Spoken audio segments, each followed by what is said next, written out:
Alors bonjour à tous, cette vidéo s'adresse aux possesseurs de la 307 2 litres HDI FAP phase 1. Nous allons voir ensemble, suite à des problèmes récurrents sur ces voitures au niveau du voyant moteur allumé au tableau de bord, le voyant diagnostic. Et également, j'ai vu pas mal de gens qui ont également des problèmes d'à-coups sur ces voitures.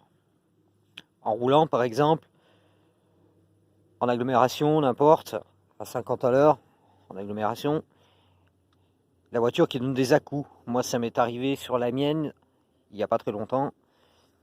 Donc, cette vidéo s'adresse surtout à ces gens qui ont ce problème-là. On verra le problème du filtre à particules dans une autre vidéo. Donc alors déjà, les premières choses à vérifier vont être... La première chose à voir, on va retirer le cache moteur.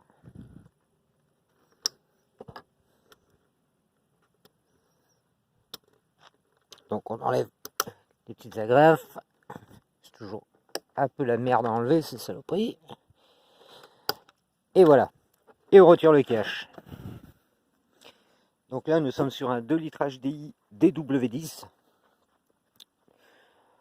Donc, la première chose à vérifier, ça va être la durite, le gros tuyau qui est derrière, qui longe le cache culbuteur, l'arrivée d'air du turbo. Cette durite là.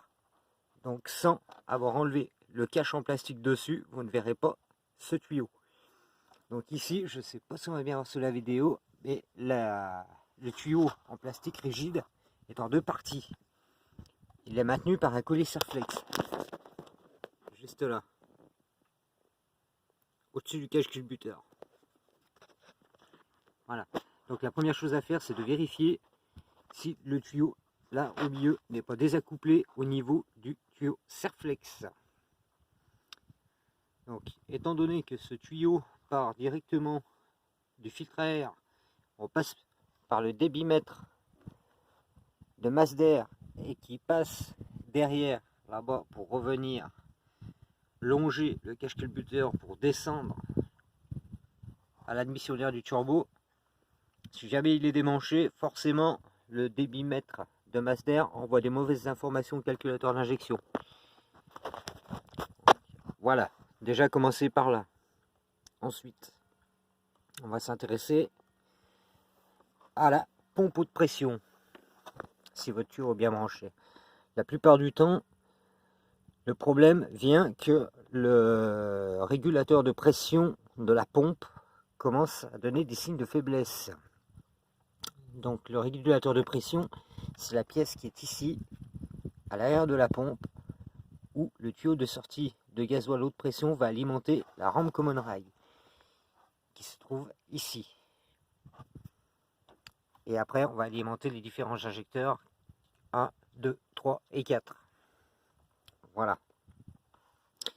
Donc pour ceux qui ont des problèmes d'à-coups, le régulateur de pression de gasoil est 98 fois sur 100 en cause. Donc pour le remplacer, c'est très facile. Il suffit de débrancher la prise d'alimentation et il y a deux vis Torx à dévisser. Une devant, une un petit peu derrière. On y arrive très facilement avec un petit clic FACOM, avec la petite rallonge. Il n'y a aucun problème pour le changer. Ça ne dure aucun outillage particulier. Donc à savoir, moi j'avais fait l'expérience d'en récupérer un sur la voiture d'un collègue qui était à l'arrêt, une Xara Picasso 2 litres HDI 110 chevaux, équipée du même moteur, de la même pompe et compagnie, qui est complètement pourri, qui était à l'arrêt dans sa cour depuis bientôt 1 an. Donc j'ai fait l'expérience de récupérer le régulateur de pression et de le monter sur la mienne, juste comme ça pour voir un peu ce que ça a donné.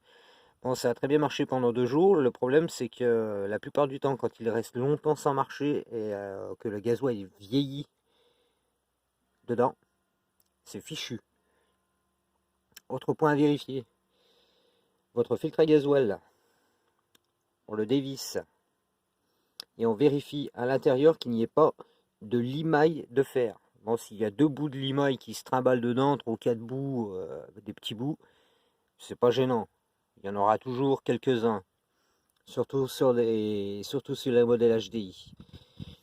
Par contre, s'il y en a vraiment beaucoup, là, ne cherchez pas plus loin. Votre pompe haute pression, là, il faut la remplacer, il n'y aura pas le choix. S'il y a beaucoup de limaille dans le filtre à gasoil, là, la pompe, elle est usée, elle est fichue, c'est même pas la peine de tenter quoi que ce soit.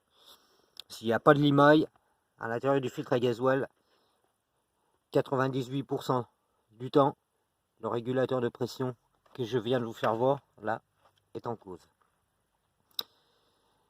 Voilà. Donc un petit tour rapide sur ces moteurs. Donc filtre à gasoil, pompe rampe command rail, pompe haute pression. Donc c'est une pompe à 3 pistons radio avec le 3e piston débrayable. Ici on a le celluloïde. En fait c'est un celluloïde qui sert pour maintenir ouvert le clapet d'aspiration du 3e piston en mode faible charge du moteur. Voilà. Qu'est-ce qu'on peut dire d'autre aussi par rapport à ça? Ici, on va retrouver sous la rampe, à ce niveau-là, juste au bout de mon doigt, on va retrouver le capteur de pression carburant de la rampe command rail. Ici, la sonde de température de retour gasoil au réservoir. À savoir que sur ces voitures, le filtre à air est équipé d'un réchauffeur d'air à l'intérieur. Pour ceux qui ont déjà démonté le filtre à air, se sont rendus compte qu'à l'intérieur, il y a un échangeur, comme un radiateur de refroidissement, mais en plus petit. Donc voilà.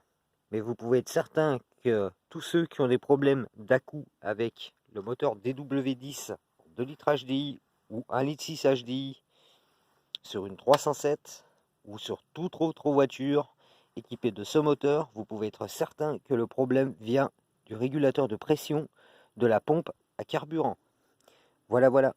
J'espère que ce petit tuto vidéo vous sera utile pour ceux qui sont intéressés par les problèmes assez fréquents sur la Peugeot 307 2 litres HDI. Allez, bonne journée à tous.